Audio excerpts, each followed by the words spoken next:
खुशामदीद ख़वातीन साथ हमें प्रोग्राम में अब ज्वाइन किया है director CCRI Multan doctor Zahid साहब ने भी, इनको भी हम शामिल गुफ्तगू करेंगे। ब्रेक पे जाने से पहले खालिद महमूद खोकर साहब से भी हमारी गुफ्तगू हो रही थी।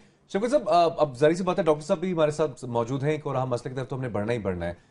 लेकिन एक सवाल बुनियादी जो यहाँ पर बनता है, क्या पूरी दुनिया में हर मुल्क में तरीक़ेकार क्या सिर्फ यही होता है जो किसानों को मुहैया है पाकिस्तान में? क्या और कोई चैनल नहीं है जिसके थ्रू अगर हुकूमत जो है उनके लिए कोई मुनासिब बंदोबस्त नहीं कर पा रही, और यह जो सेंट्रल जो जितने भी लोग हैं, थर्ड पर्सन जो है, मिडल मैन वर्क जो है, अगर वो दुरुस्त नहीं हो पा रहा, क्या और कोई तरीका नहीं है कि किसान उसके थ्रू अपनी चीज बेच सकें? बात सुने हसन, आपने ये बड़ा पर्टिनेंट क्वेश्चन उठाया। बात ये बताता चलूँ कि जो तो डेवलप कंट्रीज़ हैं वहाँ पर मिडल मैन या आड़ती का कंसेप्ट ही कोई नहीं है।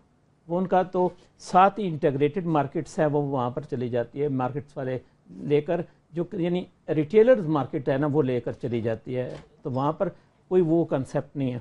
इंडिया में आप ये कह सकते हैं कि हमारे जैसी ज़राअत है, लेकिन उनकी जो यील्ड, एक तो यील्ड उनकी बहुत हमसे ज़्यादा बढ़ गई है। हालांकि एक ही टाइम पर हम ज़्यादा गंदम पैदा करते थे, हमारी पर एकड़ भी यील्ड अच्छी थी, लेकिन वो उन्होंने हमसे सरपास कर लिया। उसकी बुनियादी ये वजह है कि अगर इस साल का अगर बजट पढ़ें तो उन्होंने दो चीज़ों पर गौर किया। एक तो उन्होंने कहा कि दही ज़िंदगी को हमने बेहतर करना है, दूसरा ज़राअत को बेहतर करना है। और ज़राअत को बेहतर करने का उन्होंने एक जो तरीक़ाकार किया है कि जो मार्केट्स हैं उनको इंटीग्रेट कर दिया फार्म्स के साथ, यानी फार्म्स से डायरेक्ट ही वो मार्केट में चले जाएं। अच्छा शफकत साहब, अब ये जो मामला है इस पर आपने इंडिया का भी जिक्र कर दिया, लेकिन पाकिस्तान के हवाले से अगर बात की जाए तो क्या कभी किसी ने कुछ सोचा? मेरे ख्याल से खालिद साहब की तरफ हम बढ़ते हैं, उनकी जरिए बढ़ते हैं, उनसे पूछते हैं इस बारे में क्या वो कमेंट करते हैं। अच्छा, ये खालिद साहब, ये जो आड़ती है या मिडल मैन है, ये इसलिए यहाँ पर मौजूद है कि ये फाइनेंस करता है फार्मर्स को। वो उससे पैसे लेकर फर्टिलाइज़र लेते हैं या बिजली का बिल पे करते हैं, तो इस वजह से उनके जंगल के अंदर ये पाबंद है। या इसकी क्या वजह है? यानी ये इंडिया वालों ने तो इंटीग्रेट कर दिया अपने सिस्टम को। जी देखें जी, पहली बात यह है कि हमारे यहाँ को मार्केटिंग सिस्टम ही बेहतर नहीं है, बिल्कुल ही। आपके सामने हमारे खालिस दूध से सनतकार का पानी महंगा है। हम अगर मंडी में कोई चीज़ आकर 5 रुपये किलो बेच के आते हैं, जब वही बाहर रेडी पे बिक रही होती है वो 25 से 30 रुपये बिक रही होती है। यानी उसमें हमारे शहरियों का भी इस्तेसाल होता है, किसान का भी इस्तेसाल होता है, लेकिन कोई पूछने वाला नहीं है। मैं आपको छोटी सी मिसाल दूं कि कुछ दिन पहले मैं लाहौर एक रेस्टोरेंट पे गया हूं, आम से रेस्टोरेंट पे, बट कढ़ाई पे, जो मेरे सामने सलाद आया तो उसका मुझसे चार्ज किया गया 100 रुपया, जबकि मैंने अंदाज़ा लगाया कि आधे खीरे के, आधे टमाटर के, आधे प्याज के मुझे काश्तकार को क्या मिले होंगे, तो 2 रुपये मिले होंगे। 2 रुपये के बदले वहाँ पे मैं 100 रुपये अदा करके आया। हमारे यहाँ मार्केटिंग सिस्टम को जब तक इस्टेब्लिश ना किया जाए, और मार्केट कमेटियाँ जो हैं वहाँ पे एडमिनिस्ट्रेटर जब सियासी लगाए दिए जाएँ, बाहर दुनिया में जो हमारी बाहर तिजारत हो रही है वहाँ पे जो हमारे कमर्शियल अताशी हैं वो सियासी लगाए जाएं, जब तक अहल लोग नहीं लगाए जाएंगे, जब तक किसानों में से लोग वहाँ नहीं बिठाए जाएंगे, उस वक्त तक मार्केटिंग सिस्टम बेहतर होने का चांस ही कोई नहीं है। क्योंकि हमारे साथ डॉक्टर साहब भी मौजूद हैं, लेकिन मैं आपको एक मशवरा दूं कि जब वोट का टाइम आता है तो आप इस तरीके से किया करें कि ऐसा आदमी आए कि वो जो आपका सिस्टम है उसको इम्प्रूवमेंट करे। बंदे तो फिर वो आपके वही आ जाते हैं जो एक दफ़ा यानी एक बारी लेता है फिर दूसरी बारी लेता है। यानी आप मेरिट के ऊपर सेलेक्ट करें तो शायद आपका जो ये सिस्टम है फार्म और मार्केटिंग सिस्टम ये इंटीग्रेट हो जाए। मैं डॉक्टर साहब के पास, डॉक्टर साहब आपकी 114 जो ये एकड़ की ज़मीन है, इस ये रूटीन में जो लीज होती है ये एक्सटेंड हो जाती है, तो इस दफ़ा क्या हुआ? इस दफ़ा हमने काफ़ी कोशिश की है इसको एक्सटेंड करने के लिए, बल्कि प्राइम मिनिस्टर साहब ने भी अप्रूवल दी हुई है इसके, चीफ सेक्रेटरी साहब इसको करें। इसके बावजूद यही सिलसिला चल रहा है। तो 115 एकड़ में से पहले 10 एकड़ तो वापडा वालों ने ग्रिड स्टेशन बना लिया। अब जो बाकी तकरीबन 100 एकड़ बच रही है, इसमें से ये 16 एकड़ सेफ सिटी और उस पर जो पुलिस स्टेशन है उसको दी जा रही है, डॉल्फिन फोर्स की तरह। तो मैं थोड़ा सा आपको बता दूं कि हमारा मुल्क जो है इसकी इकोनॉमी कॉटन पे बेस करती है। 60% फॉरेन एक्सचेंज या इससे ज़्यादा हम सिर्फ कॉटन क्रॉप से लेते हैं। तो इसी को अगर हम ख़त्म करें या किस तरह, और थोड़ा अदारे का मैं बता दूं कि दुनिया में इस नौयत का कोई और अदारा, दुनिया की बात कर रहा हूँ, किसी एक मुल्क की बात नहीं कर रहा। तो ईरी के नाम से एक राइस रिसर्च इंस्टीट्यूट बना था फिलिपाइन में, और उसी बेस पे ये पाकिस्तान और मुल्तान में बनाया गया। तो ये एक ऐसा अदारा है जिसमें एक ही फसल पर रिसर्च की जाती है, और इसके 10 मुख्तलिफ डिपार्टमेंट्स हैं جو کہ اس کاٹن کے جتنے بھی کوئی مسائل آتے ہیں اس کو حل کرنے اچھا ڈاکٹر صاحب یہ آپ کی میں نے آپ کا آرٹیکل پڑھا ہے, آپ نے بتایا ایک میں بات بتا دوں کہ دنیا میں اگر دنیا کی بات کیجیے کہ دنیا میں اگر کہیں کوئی وائرل ڈیزیز آتی ہے تو اس کراپ کو ایلیمینیٹ کر دیا جاتا ہے کہ 5 سال کے لیے 10 سال کے لیے. تو یہ واحد ملک پاکستان ہے جس میں وائرس کی ڈیزیز آئی ہے 92 میں. تو کاٹن کو ایلیمینیٹ نہیں کیا ہم نے, یہ کنٹینیو رہی ہے.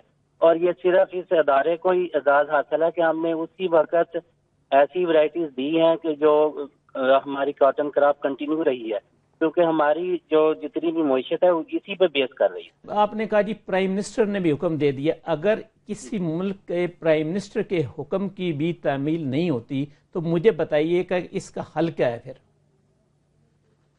حل تو پھر اللہ ہی کوئی کرے گا. ہمارے پاس اب سب سے اعلیٰ عہدہ پرائم منسٹر صاحب کا ہے, انہوں نے بھی اس کو سمری کو کیا ہوا ہے کہ یہ چیف سیکرٹری اس کو اپروول دے دے. چلیں ٹھیک ہے ڈاکٹر صاحب, ہوتی ہے ڈاکٹر صاحب ہمارے ساتھ رہے گا معذرت کے ساتھ. ایک بریک پڑھنا ہے, بریک کا مجھے کہا جا رہا ہے بریک کی جانب بڑھیں گے, واپس آئیں گے, گفتگو سلسلے کو یہیں سے آگے بڑھائیں گے. ہمارے ساتھ رہے گا.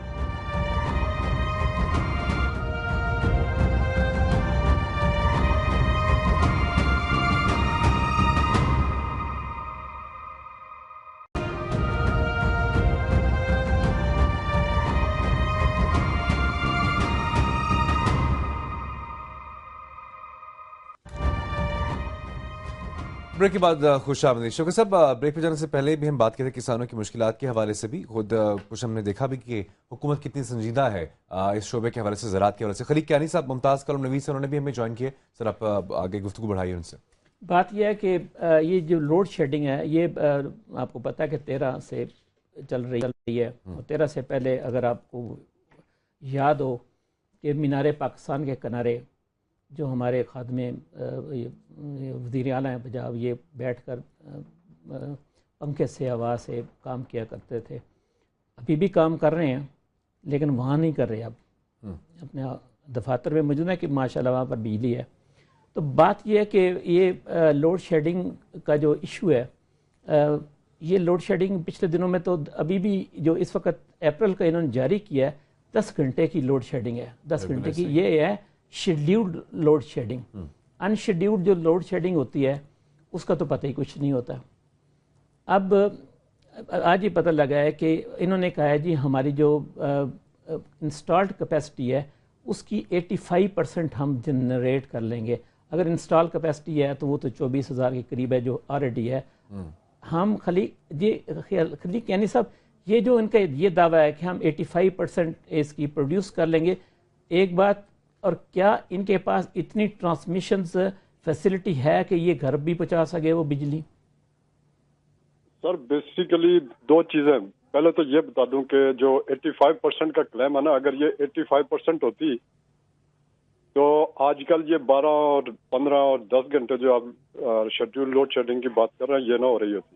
یہ ان کے یہ جو میں نے بتائی ہے نا یہ ان کے اپنے ویب سائٹس پر پڑھی ہے جی, میں نے وہاں سے دیا جی. یہ نمبر جو مرضی پیش کرتے رہے, فیکٹ یہ ہے یہ 10 گھنٹے کی لوڈ شیڈنگ ان کے اپنے ویب سائٹ پر مختلف ڈسکوس کے 10 گھنٹے یہ کہتے ہیں جی جو ایوریج جو لوڈ شیڈنگ اس وقت ہو رہی ہے اگر آپ پورے ملک کے بیسس کے اوپر لیں تو تقریباً 15 سے 16 گھنٹے کی ہے, اس سے کم نہیں ہے.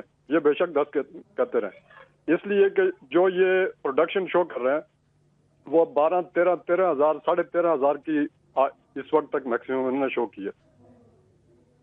تو اگر 13,000 یہ ہے, اس میں سے آپ 7% کے ٹرانسفارمیشنل اور ٹرانسمیشن لاسز نکال لیں 7%, اور اس میں سے 19%. یہ سارے نمبرز میں وہ کہہ رہا ہوں جو یہ آفیشلی خود ایکسیپٹ کرتے ہیں, میں مطلب اپنی طرف سے نہیں دے رہا. اور 19% کے ڈسٹریبیوشن لاسز, تو 25% لاس یہ والی آپ منا کر لیں تو 13,500 میں سے یہ 10,000 پہنچتی ہے.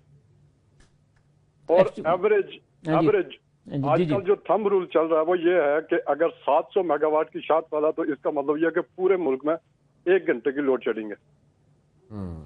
صحیح ہے, ٹھیک ہے. تو یہ آپ نمبرز آپ خود بے شک کیلکولیٹ کر کے دیکھ لیں, ان میں سے یہ کسی چیز کو یہ چیلنج نہیں کر سکتے. اچھا مجھے خلیق کہنے سے میں ٹرانسمیشن لائن ہے نا جی ٹرانسمیشن لائن پر ہاں بات کریں جی, بہت ضروری ہے. ٹرانسمیشن لائن کی حالت یہ ہے کہ اپریل 2014 میں پرائم منسٹر نواز شریف صاحب نے اچ پاور پروجیکٹ 2 جو ہے اس کا اناگوریشن کیا، اور لوگوں نے ان کو اس وقت وارن کیا کہ اس وقت یہ پروجیکٹ پرائم منسٹر کو اناگوریٹ نہیں کرنا چاہیے، کیونکہ اس کی جو بیک اپ میں جو انفراسٹرکچر تھی اس میں بڑی شارٹ فال تھی۔ 125 کلومیٹر کی ایک ٹرانسمیشن لائن ہے جس نے سبی سے لے کے آگے ٹرانسمیشن لائن اوچ سے سبی ٹرانسفر کرنی ہے بیسیکلی، یعنی پورے ساؤتھ سے جو نارتھ کو اس نے سپورٹ کرنا ہے انرجی کو، وہ ٹرانسمیشن لائن آج بھی نہیں ہے۔